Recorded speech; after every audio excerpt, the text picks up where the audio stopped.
વિદ્યાર્થી મિત્રો, આજે આપણે સર્વનામ વિશે વાત કરીશું. નામ એટલે કે સંજ્ઞા, તેના બદલે વપરાતા પદોને સર્વનામ કહેવામાં આવે છે. જ્યારે કોઈ વસ્તુ કે વ્યક્તિ વિશે વાત થતી હોય ત્યારે આપણે વારંવાર તેના નામનો ઉલ્લેખ કરતા નથી, પરંતુ તેને બદલે જે, તે, તેઓ, તેને, મારું, તારું જેવા શબ્દોનો પ્રયોગ કરીએ છીએ એ બધા સર્વનામ છે. તો ચાલો આજે આપણે સર્વનામના વિવિધ પ્રકારો જોઈએ. સર્વનામના કુલ 6 પ્રકારો છે. આપણે વારાફરતી તેની સમજ મેળવીશું. અહીં હું, તું, તમે, તેઓ, તે વગેરે પુરુષવાચક સર્વનામ છે. દાખલા તરીકે વિપુલે જયેશને કહ્યું, તું ક્યાં જાય છે? આ વાક્યમાં તું છે એ પુરુષવાચક સર્વનામ છે, જે જયેશના નામને બદલે તું સર્વનામનો ઉલ્લેખ છે. બીજું વાક્ય, જયેશે કહ્યું, હું રાજસ્થાન જાઉં છું. અહીં હું સર્વનામ તે જયેશના નામના બદલે પુરુષવાચક સર્વનામ છે. જે સર્વનામ પુરુષવાચક સર્વનામ સાથે વપરાય છે અને પોતાની ઓળખ આપે છે તે સર્વનામને સ્વવાચક સર્વનામ કહે છે. પોતે, પોતાનું, મારું, તું, જાતે એ સ્વવાચક સર્વનામ છે. તમે ખુદ જ આવજો. અહીં ખુદ એટલે કે પોતે.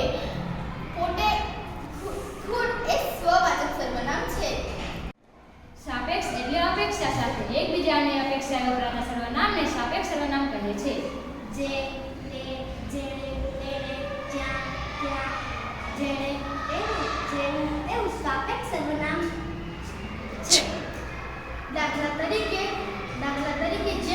જેને રામ રાખે તેને કોઈ ન ચાખે. અહીં જેને તેને સાપેક્ષ સર્વનામ કહેવાય છે. નામના બદલામાં વપરાતા અને પ્રશ્ન પૂછવા માટે ઉપયોગમાં લેવાતા સર્વનામને પ્રશ્નવાચક સર્વનામ કહે છે.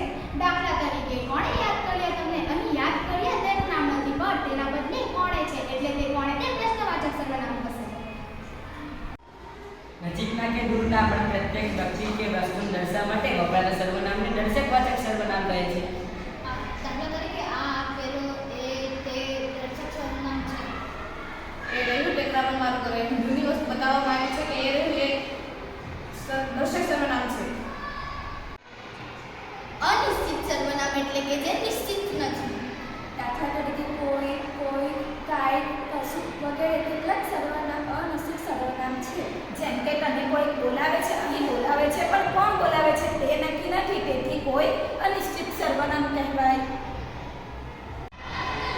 એકબીજા સાથે સંબંધ દર્શાવતા પદોને સંબંધવાચક સર્વનામ કહેવાય છે.